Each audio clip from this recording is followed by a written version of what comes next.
In a quiet village, a mysterious pastor performs miracles that have everyone talking. But what happens when one man dares to break the rule and open his eyes? Is Pastor Gideon really a man of God, or is something darker at play? The villagers are about to find out, and so will you. Sit back, grab your popcorn, and stay tuned as we uncover the secrets behind Pastor Gideon's true power.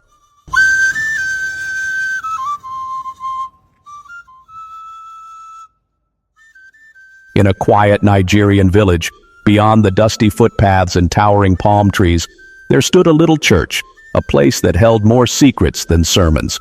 It wasn't fancy. Its mud brick walls bore the marks of time, and its roof, a patchwork of dry palm fronds, whispered with every gust of wind. There were no golden crosses or painted signs, just rough wooden benches where villagers sat, eyes filled with silent prayers and restless hope. Yet, this church was no ordinary place. It wasn't the crumbling walls or the creaky benches that made it special. It was the man who stood at its altar, Pastor Gideon. A preacher like no other, his voice could shake the heavens, his prayers could stir the soul, and his name carried a weight that few dared to question. Pastor Gideon was a name whispered across villages far and wide. Stories about him spread like wildfire. They said he had healed a woman who hadn't walked in 10 years. They said he had prayed over a sick child on the brink of death, and by the next morning, the boy was running around like nothing had happened. Gideon's reputation was built on stories of miracles, and people believed every word.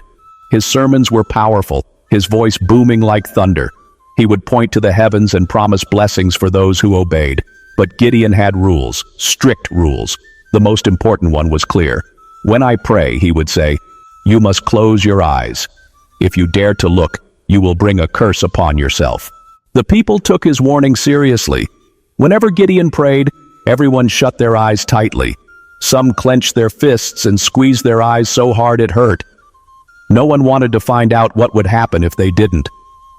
Gideon's church was always full. People traveled from nearby towns just to hear him speak. Every Sunday, the crowd swelled with those desperate for a miracle, each one holding on to hope that this mysterious pastor held the key to their problems. One sunny market day, a traveler named Colin arrived in the area. He was a tall, lean man with sharp eyes that missed nothing. Colin had been to many places and heard many stories, but he didn't believe everything he heard.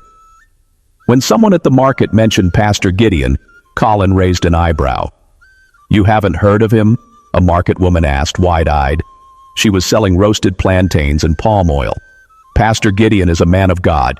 He heals the sick and blesses the poor. People come from far away just to see him. Colin chuckled and shook his head. Miracles? People say that about every pastor these days. This one is different, the woman insisted. But remember, when you go, don't open your eyes during the prayer. That's his rule. Why not? Colin asked with a smirk. The woman leaned closer and lowered her voice. Because if you do, bad things will happen. Trust me, just follow the rule. Later that evening, curiosity got the better of Colin. He made his way to the small church. The path was crowded with villagers heading in the same direction, their faces glowing with hope and excitement. Inside, the church was packed. People sat shoulder to shoulder, leaving no room to move. Pastor Gideon stood at the front, dressed in a spotless white robe that seemed to shine in the dim light of the oil lamps. His voice filled the space as he preached about faith, miracles, and obedience to God's will. Tonight, Gideon declared, his arms raised high, God's blessings are here for all of you, but you must listen and obey. When I pray, close your eyes. Do not test the Lord's power. To disobey is to invite his wrath. The crowd murmured in agreement, nodding their heads. Colin, sitting near the back, folded his arms. His lips curled into a small, skeptical smile. When Gideon began the prayer, his voice grew louder. Lord, we call on you. Let your power fall upon this place. The congregation erupted in shouts of faith. Some cried out, others wept, their voices filling every corner of the room. Close your eyes, Gideon shouted again. Do not look, or you will bring trouble upon yourself. But Colin couldn't help himself. Slowly, carefully, he cracked one eye open, just enough to see. What he saw made his heart pound. Gideon was moving among the crowd, but not just praying. His hands were quick, reaching into the bags and pockets of the worshippers, pulling out money, jewelry, and other valuables. He moved so smoothly that no one noticed. The cries of prayer and faith drowned out everything else. Colin's mind raced. He wanted to shout, to stop the pastor right then and there, but he held himself back. He needed to think. If he spoke now, the crowd might not believe him. They might turn on him instead. As the prayer ended, Gideon lifted his arms once more. "Go in peace," he said, his voice calm and steady. "Your blessings are on the way." The crowd cheered, clapping and thanking him. Colin stayed seated, his sharp eyes never leaving Gideon. Something had to be done. He just didn't know how, yet. The prayer ended with loud amens echoing through the small church. People wiped their tears, smiling and murmuring words of faith. But Colin sat still, his hands gripping the edge of the wooden bench. His heart was beating fast, not from fear, but from anger. As Pastor Gideon turned to address the congregation, his eyes fell on Colin. His expression darkened, and his voice thundered. "You!" Gideon pointed a finger at Colin, his voice cutting through the murmurs. "Stand up!" The room went silent. All eyes turned to Colin. Slowly he rose, his face calm, though his mind raced with thoughts. "Did you open your eyes during the prayer?" Gideon demanded. Colin didn't flinch. He nodded once and firmly. "I did." A collective gasp rippled through the crowd. Women covered their mouths, and some of the men shifted uncomfortably on the benches. Gideon's face twisted with fury. "Do you not know the rule?" Gideon's voice boomed. "You have brought a curse upon yourself." Colin didn't blink. "Pastor, why should I close my eyes when I don't trust what I hear? Shouldn't we see the truth for ourselves?" The crowd murmured louder now, their whispers bouncing off the walls. Gideon slammed his palm on the wooden pulpit, silencing them. "Silence," he shouted. He turned back to Colin, his fingers shaking with anger. "You have defied God's servant. You will not live to see the sunrise tomorrow." The room erupted. Cries of fear and panic filled the air. A woman clutched her child, pulling him closer. An old man leaned on his cane, shaking his head. Colin, however, didn't move. He crossed his arms and smiled. "We'll see, Pastor. The sun will rise, and I'll be standing here." Gideon glared at him, but Colin's calm demeanor seemed to unsettle him. Without another word, Gideon turned on his heel and disappeared into the back room of the church. That night the village buzzed with unease. People huddled in small groups, whispering about Colin's defiance. "Doesn't he know who Pastor Gideon is?" an old woman asked, her voice trembling. "No one has ever dared to challenge him." "He's finished," another man muttered. "Nobody survives Gideon's curses." But Colin, unfazed by the talk, walked back to his lodging at the market square. He sat under the open sky, leaning against a wall. The stars were bright, and the night was quiet except for the distant croaks of frogs. He smiled to himself, thinking about what he had seen in the church. "This ends tomorrow," he said softly, his eyes fixed on the stars. Meanwhile, in the village, no one slept. Doors were locked, lamps were extinguished, and prayers were whispered in shaky voices. Everyone waited for news. Would Colin make it through the night? The first rooster crowed at dawn, and the soft light of morning crept across the village. Slowly, doors creaked open, and heads peeked out. To their shock, Colin strolled into the village square, smiling and waving. His stride was confident, his posture relaxed. He greeted everyone he passed as though nothing had happened. "Good morning, Mama Ifoma," he called to an old woman who stared at him with wide eyes. "Morning," she replied, her voice barely above a whisper. Soon a crowd began to gather. People whispered among themselves, glancing nervously at the church. "Did Pastor Gideon's curse fail?" a man asked. "Maybe Colin is not an ordinary man," another replied. Colin stopped in the middle of the square, his voice carrying over the murmurs. "I'm alive, as you can all see," he said with a chuckle. "Maybe it's time to start asking questions about your Pastor Gideon." The crowd grew quiet. Eyes darted between Colin and the church in the distance. For the first time, doubt began to creep into their hearts. Inside the church, Pastor Gideon sat in his private quarters, his hands trembling as he stared at the door. "How is this possible?" he whispered to himself. How? It was a bright Sunday morning when Adeshwa walked into Pastor Gideon's church. She was new to the area, her family having just moved to the village. Adeshwa was a curious soul, always eager to learn and experience new things. She had heard whispers about Gideon's power, and though unsure, she decided to see it for herself. The service began as usual. Gideon stood at the pulpit, his voice commanding and filled with fire. The crowd hung on his every word, nodding and murmuring their agreement. When it was time for prayer, he raised his hands and shouted, "Close your eyes, do not test the power of God."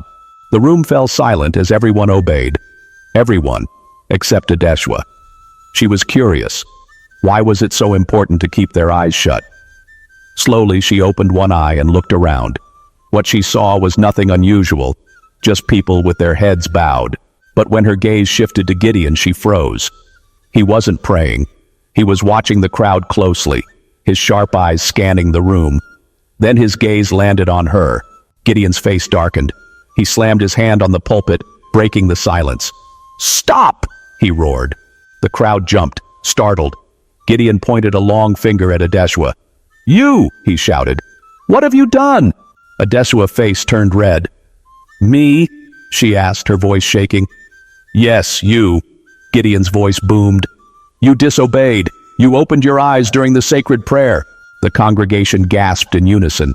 Gideon stepped down from the pulpit and walked toward her, his steps heavy and slow. "You have brought a curse upon yourself," he said, his voice low but firm. "From this moment, your voice will leave you.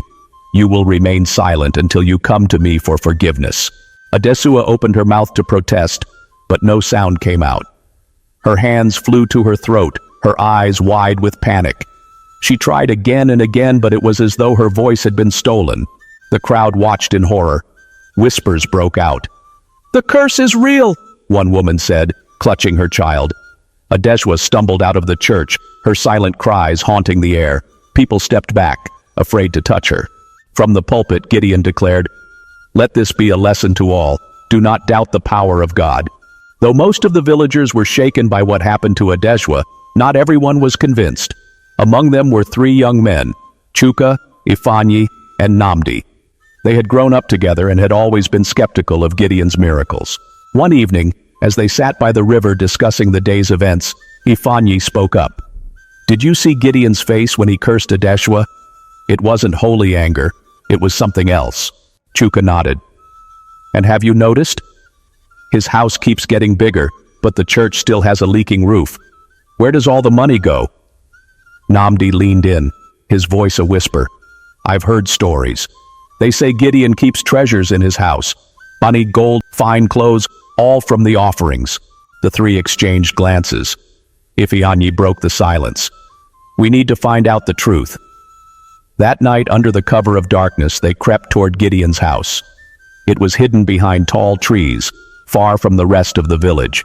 They moved quietly, their footsteps muffled by the soft earth. When they reached the house, they peered through a crack in the window.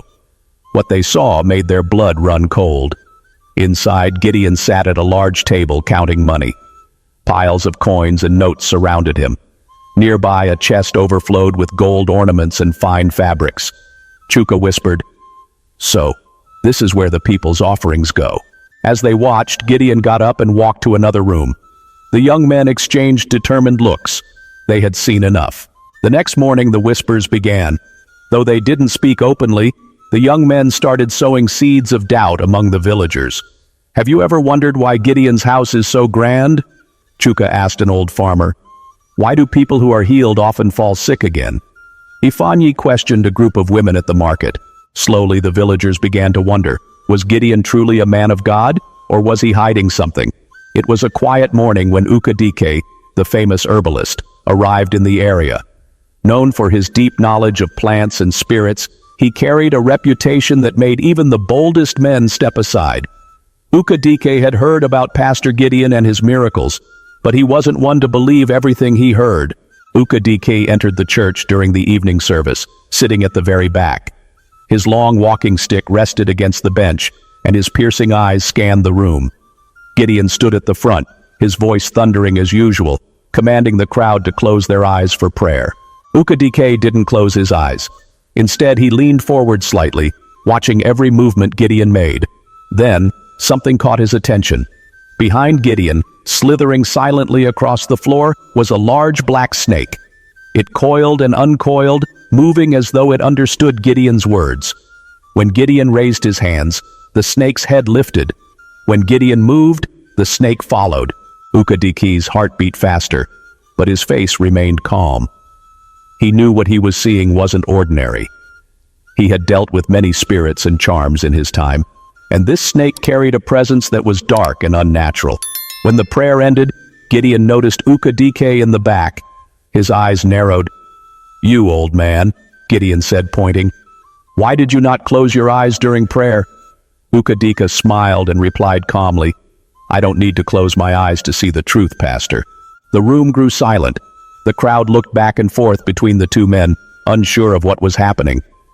Gideon frowned but didn't respond. He waved his hand dismissively and began another round of prayers. Ukadike remained quiet, but in his mind he made a decision. He needed to uncover the source of Gideon's power. After the service, Ukadika approached Gideon. "Pastor, may I speak with you in private?" he asked. Gideon hesitated, but he nodded. "Follow me." The two men walked to Gideon's private room behind the church. It was a small space, filled with strange objects, bottles of oil, old books, and bundles of herbs. In one corner, a small wooden box sat on the floor. As they spoke, Ukadike pretended to admire the room, but his eyes stayed on the wooden box. When Gideon turned his back for a moment, Ukadike acted quickly. He opened the box just enough to confirm his suspicion. Inside was the same black snake he had seen earlier. With a swift move, Ukadike reached in and grabbed the snake by its neck. He wrapped it in his cloth bag and tied it securely before Gideon could notice. "I must take my leave now," Ukadike said, smiling as he stepped toward the door. Gideon looked at him suspiciously. "What do you think of my service, old man?" Ukadike chuckled. "It was enlightening." Without another word, he walked out. The next few days were strange. People who had once claimed to be healed by Gideon began to fall sick again. The lively energy in Gideon's sermons faded. His voice, once booming, grew shaky and weak. He looked tired, almost afraid, as he stood before his congregation. The whispers began to spread. "Is Pastor Gideon losing his power?" some asked. Others said, "The miracles were never real." Gideon, meanwhile, searched desperately for his snake. He tore through his room, overturning chairs and boxes. His fear grew with each passing day. Whatever power he had was slipping away, and he knew it. It was another Sunday morning, and the small church was filled to the brim. Pastor Gideon stood tall at the front, his voice echoing through the room as he called for prayer. "Close your eyes and speak to God," he commanded. The congregation obeyed without question, everyone except Chima. Chima, a bold young man with a sharp mind, had heard the rumors swirling around the Pastor Gideon. Something didn't sit right with him, and he was determined to see the truth for himself. While everyone's eyes were shut, Chima opened his just a little and peeked toward Gideon. What he saw froze him in place. A long black snake slithered from behind the pulpit, coiling itself near Gideon's feet. Its tongue flicked out, and it seemed to watch the congregation like a guard dog. Chima's heart thudded, but he didn't back down. "Look!" Chima suddenly shouted, pointing toward the pulpit. "There's a snake behind the pastor." The church erupted into chaos. People screamed and scrambled from their seats. Some ran for the door, pushing and tripping over one another. Others stayed frozen, unsure whether to believe Chima or dismiss him as a liar. Gideon raised his hands and shouted above the noise, "Silence! There is no snake! This boy speaks lies against a servant of God." Chima stood his ground. "I saw it. Ask everyone to open their eyes now if you have nothing to hide." Gideon's face tightened. "You dare challenge me?" he thundered. Ukadike, who had been sitting quietly in the corner, rose and placed a hand on Chima's shoulder. "The boy speaks the truth," Ukadike said calmly, "and it's time everyone sees what has been hidden." That evening, Ukadike and Chima gathered the people outside the church. Ukadike revealed the snake he had taken from Gideon's home. "This is the source of his power," Ukadike said, holding up the bag with the snake, "not God, but darkness." The crowd gasped as Ukadike explained how the snake symbolized deceit and manipulation. Suspicion turned to anger, and the people demanded answers. The villagers stormed toward Gideon's house that same evening. Armed with sticks and lanterns, they were determined to uncover every secret. When they broke through the door, they were shocked by what they found. Inside were more snakes, some coiled in clay pots, others slithering freely. There were charms, strange symbols on the walls, and stacks of money hidden under his bed. Gideon tried to escape through the back door, but the villagers caught him. They dragged him to the center of the crowd, their eyes filled with anger. "Tell us the truth," an elder demanded. "Have you been lying to us all this time?" Gideon fell to his knees, trembling. I am sorry," he stuttered. "I only wanted to help people at first, but the power, it tempted me. Please, forgive me." "Forgive you?" Chima shouted. "You cursed innocent people, stole from us, and used fear to control us." The crowd murmured in agreement. The elder stepped forward and said firmly, "Leave this place, Gideon. You are no man of God. You are a deceiver, and you have no place among us." Gideon begged, but the people wouldn't listen. They chased him out of the village, shouting warnings to never return. From that day on, the villagers became wiser. They prayed for understanding and vowed to never blindly follow anyone claiming to speak for God. The story of Pastor Gideon spread far and wide, serving as a reminder, not every man of God is truly of God. And in the hearts of the people, a new prayer was born. May we always see the truth, no matter how hard it is to find. And so, the truth about Pastor Gideon was revealed, and the villagers learned a valuable lesson. Never follow blindly, and always seek the truth for yourself. Blind faith can be dangerous when it's used to manipulate and deceive. Sometimes it takes one person with the courage to question and open their eyes to expose the truth. As we live in a world full of mysteries and individuals who claim to have all the answers, it's important to remember that true wisdom comes from understanding, questioning, and seeking the truth. Don't be afraid to ask the tough questions, even if everyone around you believes differently. What do you think about the story? Have you ever experienced a moment where questioning something revealed an unexpected truth? Let me know your thoughts in the comments section below. I'll be there to reply to all your comments. If you enjoyed this story, don't forget to like this video, subscribe to my channel for more intriguing tales, and hit that notification bell so you'll never miss another exciting story. Thanks so much for watching, and remember, the truth is always worth seeking.